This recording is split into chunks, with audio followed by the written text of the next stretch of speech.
चलिए हम अपने विषय में जाएंगे, अपने विषय में बात करेंगे। हम विषय सीख रहे हैं। बताएगा क्या क्या क्या जरूरत है हमारे शरीर के लिए।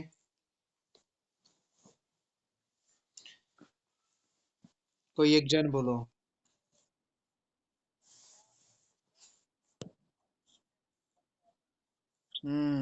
राइट।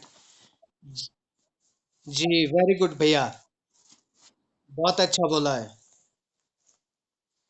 ओके, बहुत अच्छा बोला है। Right, hallelujah.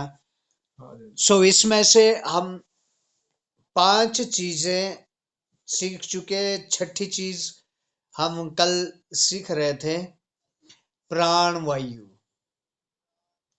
है ना, क्या सीख रहे थे हम? प्राण वायु, यानी कि ऑक्सीजन। है ना, मतलब क्या है? ऑक्सीजन हमारे लिए जो ऑक्सीजन चाहिए उसके बारे में हम कल सीख रहे थे।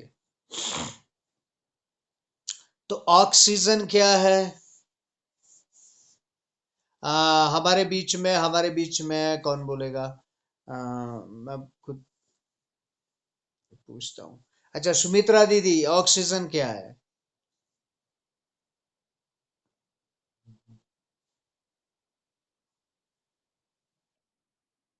यस। ओके, ऑक्सीजन क्या है? प्रार्थना। चलिए, अफिसियों 6 की 18 हम एक आयत पढ़ेंगे। अफिसियों 6 का 18।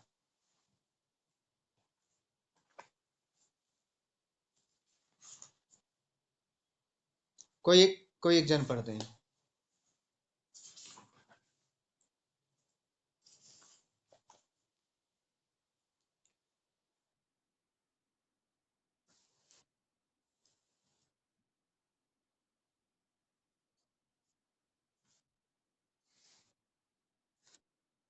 आ, नहीं, नहीं भैया, आपने गलत पढ़ा है, फिर से पढ़िए। अफिसियों 6 अध्याय उसकी 18 आयत।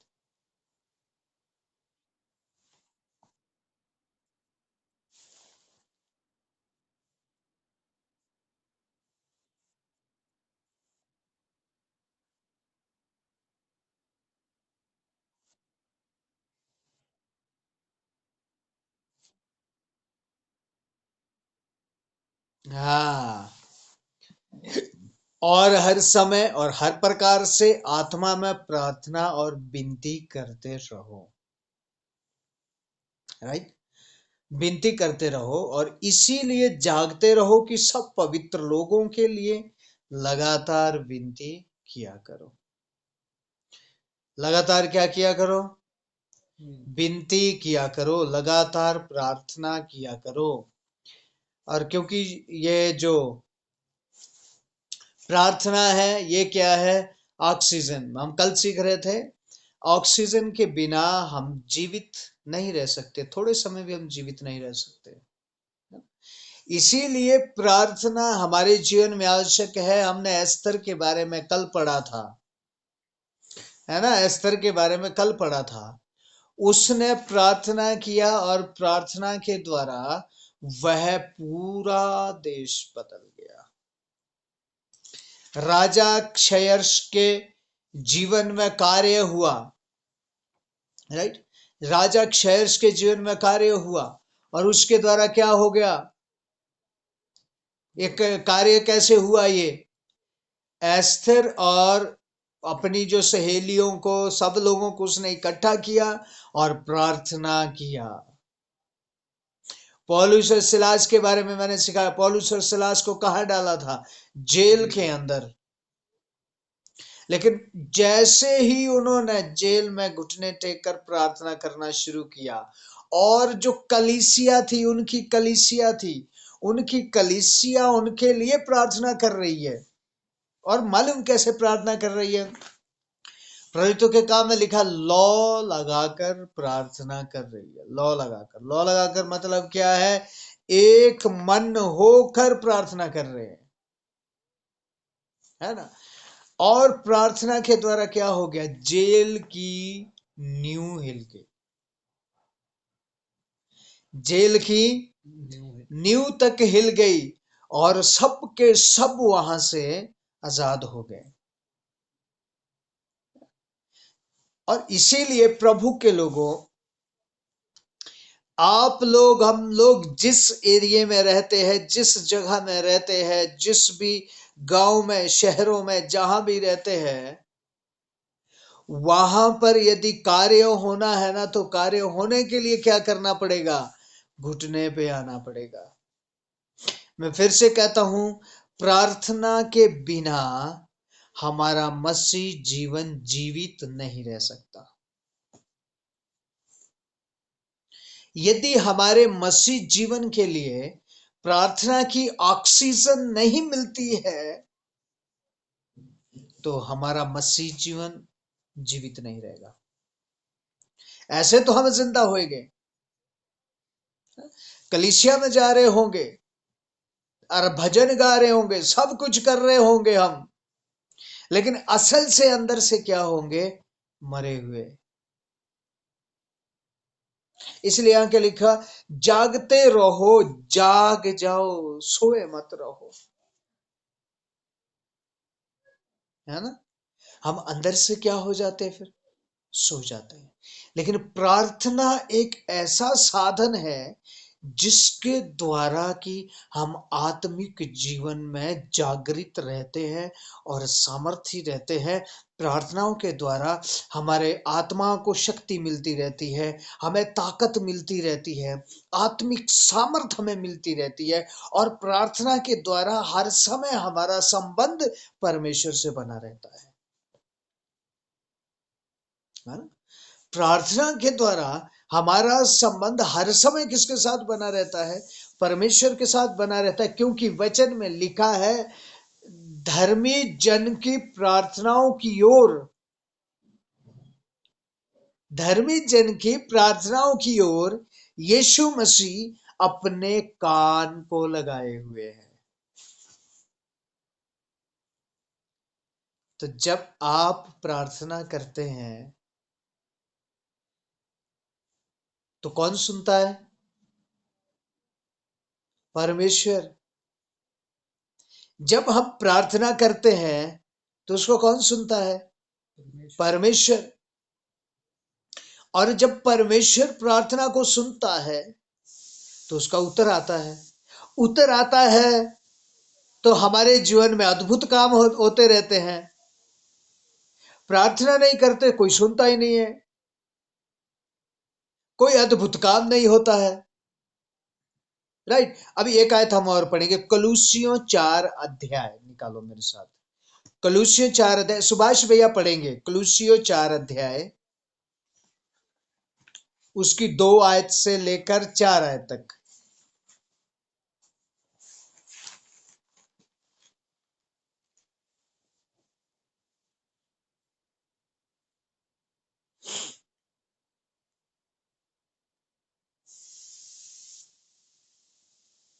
जी सुभाष भैया पढ़े, कलूसियों 4 अध्याय 2 आयत से लेकर 4 आयत तक।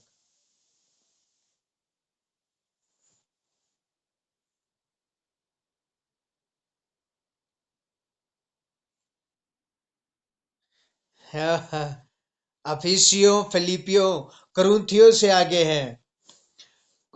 प्रेरितों के काम, रोमियो, फिर करूंथियों, अफिसियों, फिलिपियों, कलूसियों।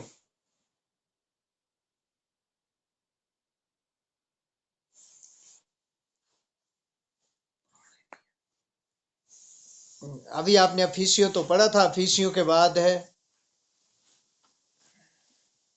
अफिसियों के बाद सिर्फ एक किताब बीच में आती है।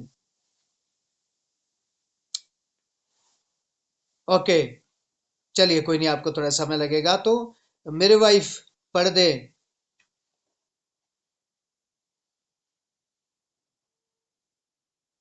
उन्हें भी सुनाई नहीं दे रहा शायद। 4 का 2 से 4, 4 अध्याय, उसकी 2 आयत से 4 आयत तक।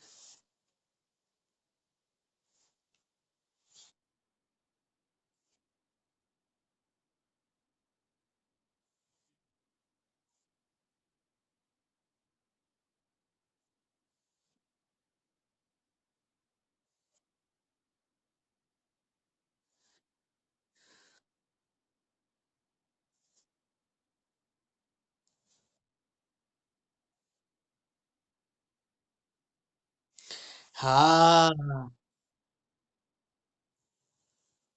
यस। ओके जी। ओके भैया।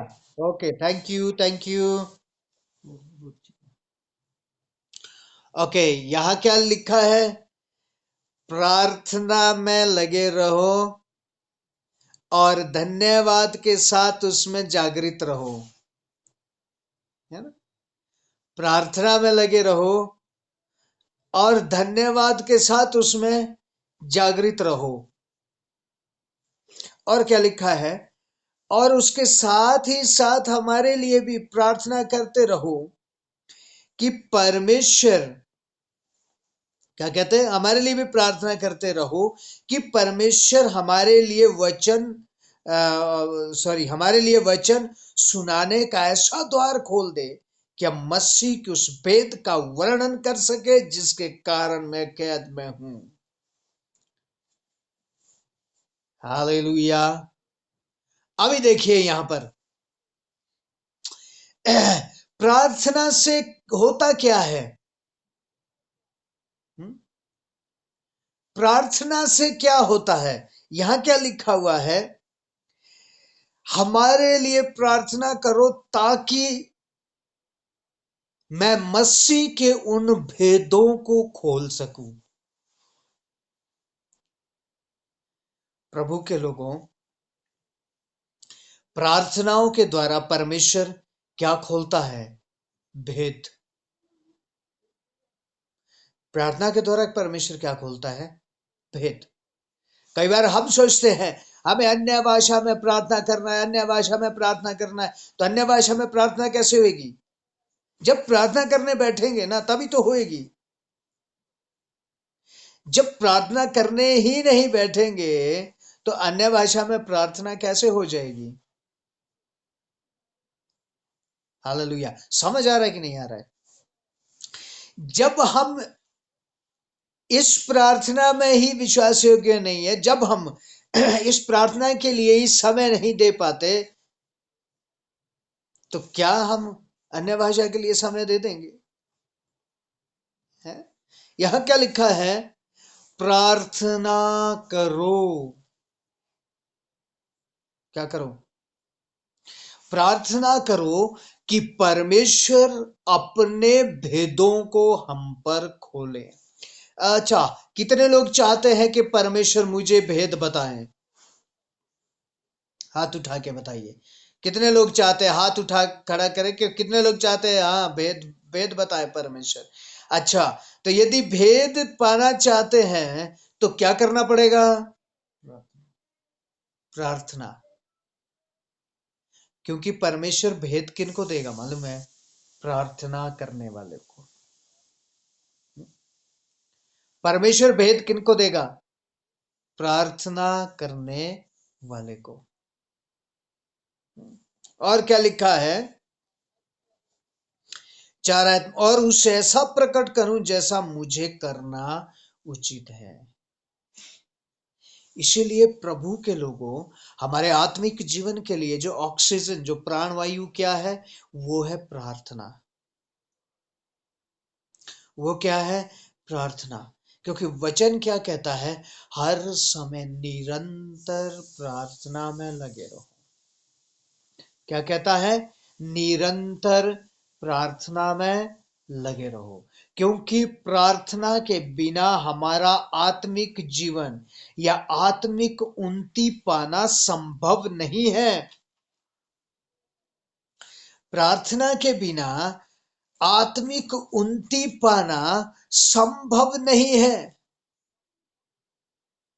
मैं फिर कहता हूं, ये हो सकता है हम संडे के दिन बैठते हैं कलीसिया में, हम 7:30 बजे 8 बजे जब हमें प्रार्थना होती है हम जूम में बैठते हैं, राइट? इससे आप जागृत नहीं होंगे।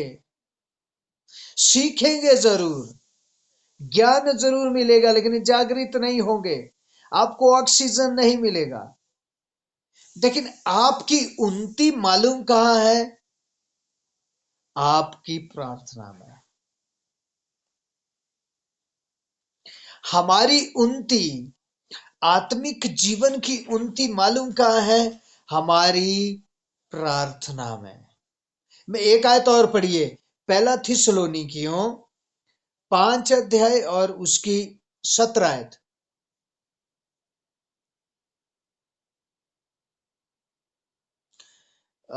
5 अध्याय, पहला थिस्सलुनीकियों 5 अध्याय उसकी 17 आयत।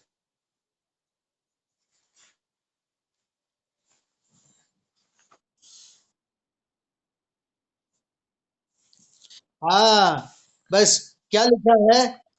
निरंतर प्रार्थना में लगे रहो। निरंतर का मतलब क्या है? हर समय, लगातार, कंटिन्यू प्रार्थना में लगे रहो। एक आयत हम और पढ़ेंगे, मत्ती रचित सुसमाचार 26 अध्याय। मत्ती रचित सुसमाचार 26 अध्याय उसकी 41 आयत।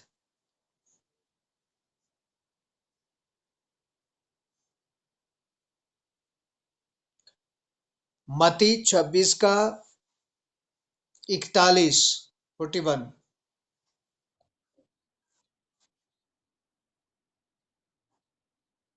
हम्म।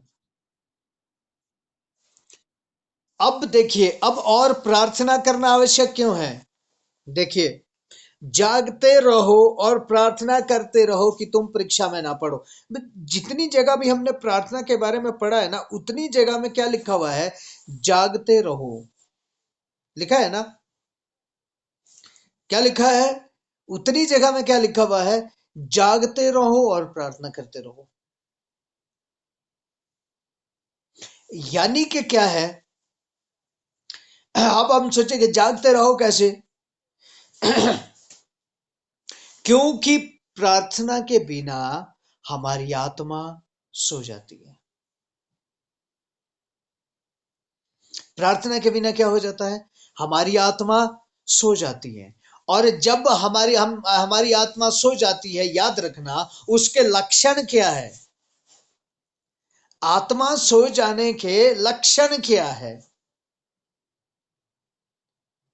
आपका विश्वास कमजोर हो जाएगा और हर समय आप पॉजिटिव से नेगेटिविटी में चले जाएंगे, है ना? कैसे चले जाएंगे? अब जो जागता हुआ है ना, वो हर समय क्या कहता है?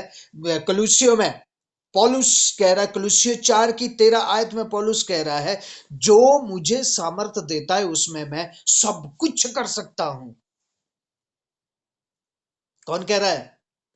पौलुस। जो मुझे सामर्थ्य देता है उसमें मैं क्या कर सकता हूं? मैं सब कुछ कर सकता हूं, मेरे लिए सब कुछ संभव है। क्योंकि सामर्थ्य देने वाला कौन है मुझे? परमेश्वर है। हम्म? लेकिन जो आत्मा में सो गया, वो क्या बोलेगा? नहीं कर सकता है, चलो देखेंगे, प्रभु करेगा, लेकिन हमें तो अपनी मेहनत करनी पड़ेगी ना। हम्म? पता नहीं पी लिया जाए प्रार्थना से, नहीं जाए, चलो झाड़ा लगवाने में क्या है, क्या जाता है उसमें, लगवा लेते हैं, है ना? हर समय वो कहा जाएगा नेगेटिव बातों में बहुत सारे मसीह लोगों को हम देखेंगे, बहुत सारे मसीह लोगों को देखते हैं कई बार, वह मसीह है लेकिन मसीह लोगों के केस चले होते हैं। केस, क्या केस चले होते हैं? पड़ोसी का सिर फोड़ दिया, पड़ोसी से झगड़ा कर लिया। हम्म? चले होते हैं ना? नहीं नहीं, बहुत सारे क्या बोले, हम बोलेंगे परमेश्वर के वचन में लिखा है, अपने पड़ोसी से अपने समान प्रेम रख। वचन में क्या लिखा है? अपने पड़ोसी से अपने समान प्रेम रख। लेकिन कुछ मसीह लोग क्या प्रेम, ये तो दुष्ट लोग हैं। ये क्या है? ये तो दुष्ट लोग हैं, हाँ, हम दुष्ट लोगों से कैसे प्यार करेंगे? नहीं नहीं नहीं नहीं, इनको तो सबक तो सिखाना पड़ेगा। परमेश्वर बोलता है सिखा ले। बाइबल क्या बोलती है? अपना मुकदमा मेरे पास दे दो। अपना मुकदमा मेरे पास दे दो, तुम्हारा मुकदमा मैं लड़ूंगा। हालेलुया। समझ आ रहा है ना? तुम्हारे लिए मैं लड़ूंगा, लेकिन हम खुद लड़ना चाहते हैं, है ना? हर समय क्या होगा? इस्राएली लोग, इतने लोग निकले, 20 लाख लोग निकले, उसमें से कितने लोग जागते हुए थे? जब कनान में पहुंचे कितने लोग जागते हुए थे? दो। ये सबको याद है, राइट? दो, कैलेब और यहोशू। दो लोग जाग रहे हैं। और जब वह कनान देश का ब्यौरा लेके आए, उसके बाद मालूम क्या बोलते हैं ये दो? हमारा परमेश्वर हमारे साथ है, हमारे लिए कुछ संभव नहीं है, हम अपने कनान देश में जरूर पहुंचेंगे। इसका मतलब क्या है? जागते हुए हैं, ये आत्मा में जागते हुए हैं। लेकिन बाकी लोग क्या बोल रहे हैं? हम नहीं जा सकते, वो तो लोग बहुत बड़े बड़े हैं, वो लोग ऐसे हैं, वो लोग वैसे हैं, वैसे हैं, तैसे हैं, वो हमें मार देंगे। हे यहोशू, तू हमें मरने के लिए यहाँ पर लेके आया, हम तो यही जंगल में मर जाएंगे। नेगेटिव बातें बोलते हैं। हम तो पता नहीं बीमारी से मर जाएंगे, पता नहीं कौन सी बीमारी लग गई है, क्या हो गया, पता नहीं क्या हो गया, कैंसर तो नहीं हो गया, पता नहीं ये तो नहीं हो गया, मर जाएंगे। नेगेटिव लोग। लेकिन जो परमेश्वर के लोग हैं, जो जागते हुए, वो हर समय क्या बोलते हैं? कुछ भी असंभव नहीं है। यदि कैंसर है तो क्या बिगाड़ लेगा? यीशु से बड़ा तो नहीं है। हालेलुया। यीशु से बड़ा नहीं है ना? मेरा यीशु हर उससे भी बड़ा है। राबाशी खंदा।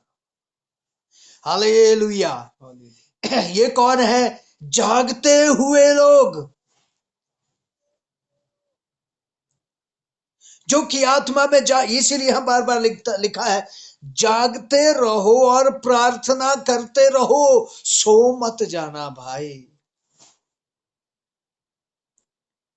बहुत बार मसीह लोग सो जाते हैं, वो संडे को तो जरूर जाते हैं, लेकिन कलीसिया में एक दूसरे का मुंह देखना पसंद नहीं करते।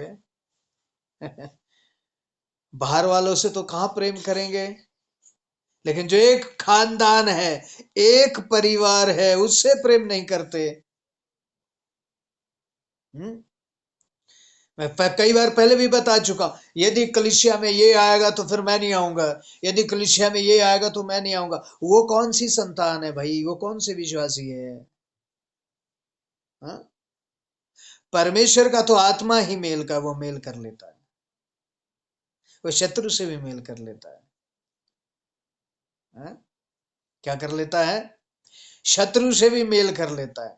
लेकिन इनको वचन मालूम, जो सोए हुए लोगों की बात कर रहा हूं मैं, इनको वचन मालूम होता है, ज्ञान होता है बुद्धि में, लेकिन वो वचन उन्नति के लिए नहीं करते इस्तेमाल। वो वचन पता काहे के लिए करते हैं? एक दूसरे को घूंसे मारने के लिए। बाइबल खोल के एक दूसरे को वचन सुना रहे होते, इनडायरेक्टली। वो काम छूटा नहीं है सुनाने वाला, जैसे संसार सुनाता है ना, संसार के लोग सुनाते हैं ना।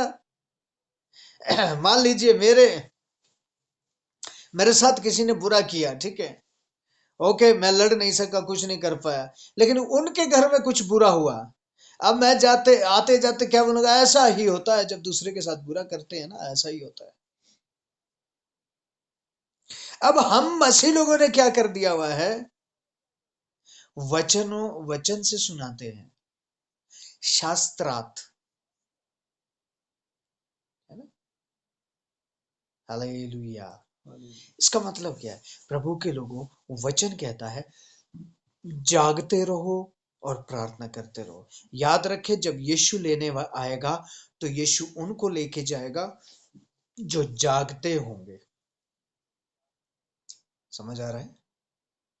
10 कवारियों का उदाहरण दिया ना, 25 अध्याय मत्ती रचित सुसमाचार में, है ना? 5 सो गई, 5 जाग रही थी। जैसे ही दूल्हा आया, उन 5 को लेके गया, और जो सोई हुई थी वो सोई रह गई। इसीलिए प्रभु के लोगों, हम आत्मा में जागते रहें और निरंतर प्रार्थना करते रहें। और अगली बात क्या लिखी है? हमारे पास समय कम है, अगली बात क्या लिखी है? ताकि तुम परीक्षा में ना पड़ो।